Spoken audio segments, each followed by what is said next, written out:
1 iyunda dünýäniň enseme ýurdunda, Sultanda Türkmenistanda halkara çağılar günü bellenilýär.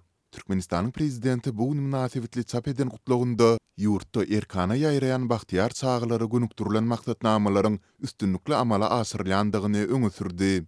Sol bir wagtda Azatlyk radiosu bilen habarlaşan yerli ýaşaýjylar ýurduň merkezi tewitlerinden daşky ýerlerdäki çağılara ýeterlik derejede üns berilmeýändigini, olaryň tomusky din zalyslarynda işlemäge mejbur bolýandygyny aýdarlar. Habarçylarymyz uly bayramçylyklaryň we dawarlaryň öňýanynda adatçy bolsa ýaly, hamaly çağılar gününde ýazgy edilen hökmünde reportajlaryň eýýäm öňünden video düşürilendigini aýtdylar.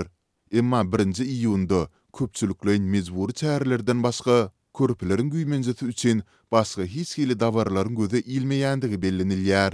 Habarçylarymyzyň tasdiklamagyna görä, özleriniň aýlanyp gören ýurduň etrapdyr owalarynda işsizligiň giňden ýaýrandygy we maskala sebedine giýren girdijiniň pesligi sebäpli owa ýerlerinde ýaşaýan çağılaryň aglabysy tomusky din zalys mewsüminde dürli işlerde islemäge mezbur bolýarlar.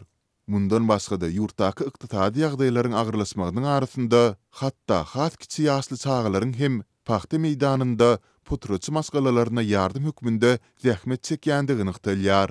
Türkmenistanyň köp ýerinde çağılık döwri ýem 6-7 ýaşda tamamlanýar. Mundan soňra olaryň esasy aladasy şol sanda günlükçi bolup maşgalasyna himayet bermekden ibaret. Çağılaryň köpüsi enatasynyň guruby çatmaýanlygy sebäpli mektep harajatlary üçin hem pullary özleri gazanmaga synanýarlar. Olaryň käbiri bazarlarda araba sürýär, ýene biri ulaglaryň tekerlerini ýuwýar. Diýip habarçymyzyň söhbetdesi gurrun berdi. Ol çağılaryň gazanç etmek üçin işleýän döwründe olaryň betbaxçylygy uçurap, hilak bolmagy ýaly wakalaryň hem ýüze çykýandygyny sözüne guşdy. Prezidentiň 1 iyunda çap edilen gutlugynda çağılaryň din almagy üçin Sultanda Gökdere jülgesinde awazat ýagçylyk zolugynda hem mümkinçilikleriň döredilendigi bellenilýär. Azatlyk bilen söhbetdesi bolýan türkmenistanlylaryň ensemesiniň tasdiklamagyna görä, çağılaryň ýokurda gurrun edilýän çağılar tagyldys merkezlerinde din almagy üçin ýürüte ýolanma talap edilýär. Bular bolsa dine döwlet idara kärhanasynda işleýän işgärleriň çağılaryna berilýär.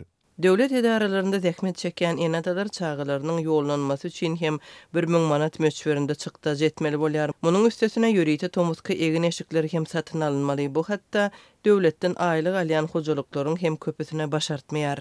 Diýip yerli büdjetçileriň biri habarçymyza gurrun berdi. Türkmenistanyň resmi mediasynda ýurtda çağılaryň bahtiýar durmuşda ýaşaýandygy we olaryň tomusky din zalys mewsüminde öz wagtyny boş geçirmezligi üçin ähli sertleriň döredilýändigi aýdylsa-da, ýokurda gurrun edilýän ýagdaýlar barada mesele gozgalmaýar.